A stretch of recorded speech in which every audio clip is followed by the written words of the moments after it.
Bienvenue sur Contrepoint pour une nouvelle émission consacrée à la géopolitique et aux relations internationales. Alors cette semaine, je vais revenir sur un événement important qui s'est déroulé au mois d'août, à savoir l'élection présidentielle en Bolivie. Le premier tour a eu lieu le 17 août et le deuxième tour aura lieu le 19 octobre. Pardon. Donc nous sommes dans l'entre-deux tours. On a 2 mois entre le premier et le deuxième tour, ce qui laisse évidemment aux candidats et aux partis le temps de s'organiser et de nouer d'éventuelles coalitions. Alors, qu'est-ce qu'on peut retenir de cette élection en Bolivie? D'abord qu'elle a été assez peu médiatisée en France, et c'est bien dommage, parce qu'il s'est passé un élément très important, à savoir que le parti de l'ancien président Evo Morales a été très largement battu. Il a été battu à plate couture, à tel point qu'aucun candidat de son parti n'est arrivé au deuxième tour. Et on a 2 candidats de droite qui sont parvenus au second tour. Le premier a obtenu 32% des voix, le second 27% des voix. Donc, ce qui veut dire qu'à eux deux, ces 2 candidats ont obtenu près de 60% des voix. Ils sont à 57-59% des voix. Donc, un vote des Boliviens très largement en faveur d'une alternance, même si cette alternance se divise entre 2 candidats potentiels. Alors, celui qui est arrivé en tête du premier tour, c'est un sénateur classé centre-droit, Rodrigo Paz Pereira, donc qui a fait 32%. Et celui qui est arrivé deuxième du premier tour est l'ancien président bolivien, classé conservateur, Jorge Quiroga, qui lui a obtenu 27% des voix. Et le candidat du MAS, donc le MAS est le parti d'Evo Morales, c'est le mouvement du socialisme, Eduardo del Castillo, lui n'a fait que 3%. Donc on a véritablement un effondrement majeur du parti d'Evo Morales, qui était au pouvoir, mais qui fait 3% au premier tour de l'élection présidentielle. Alors d'autres candidats de gauche ont fait des scores entre 3 et 5%, mais on voit bien que c'est une défaite mémorable. Or, c'est un élément important parce que c'est véritablement un tournant pour la Bolivie, bien sûr, mais aussi pour l'Amérique latine. On se rappelle notamment que Jean-Luc Mélenchon, en France, avait participé à une alliance bolivarienne, où il voulait associer la Bolivie, le Venezuela et l'Iran.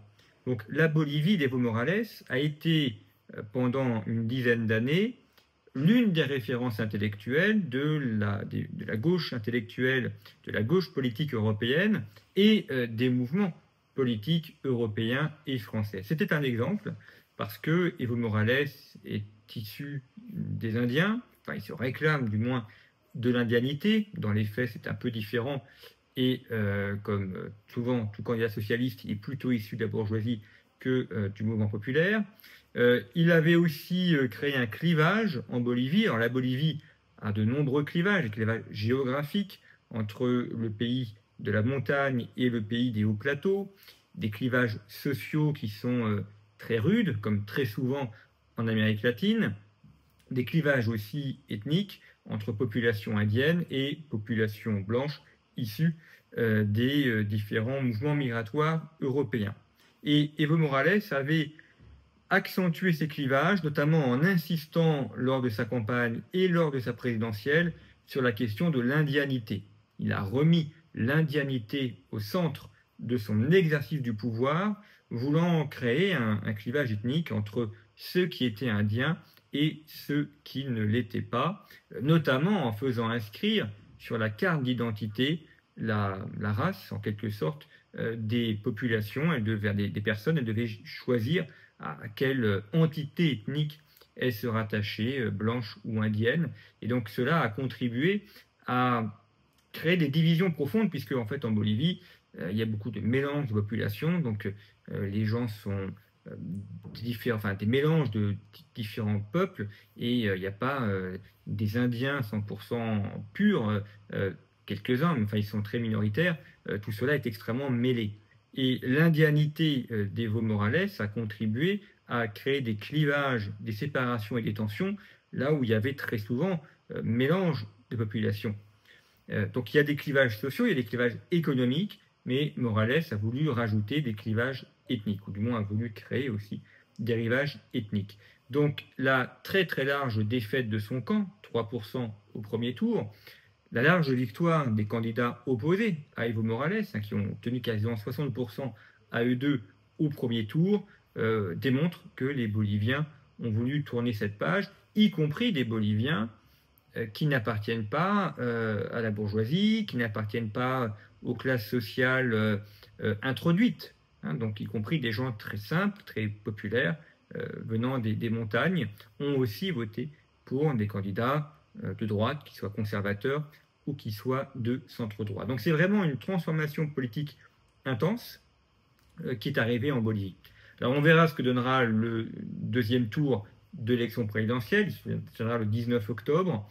Il n'y a pas de différence fondamentale entre les deux candidats qui sont arrivés au deuxième tour.